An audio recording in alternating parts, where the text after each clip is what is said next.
In a crowded city, rush hour traffic backs up for blocks. And here's the reason why.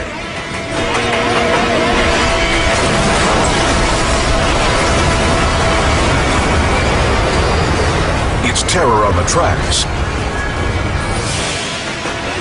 A group of careless commuters tries to beat the train, but they're stuck. And there's no stopping what happens next.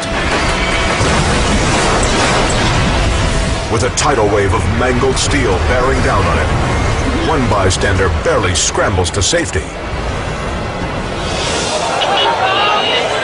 But not everyone is so lucky.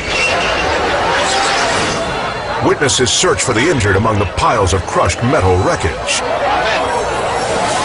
Incredibly, only one woman was hurt in the entire incident. Maybe in the future, the drivers responsible will think twice about tempting fate. Especially when it's in the form of an oncoming train.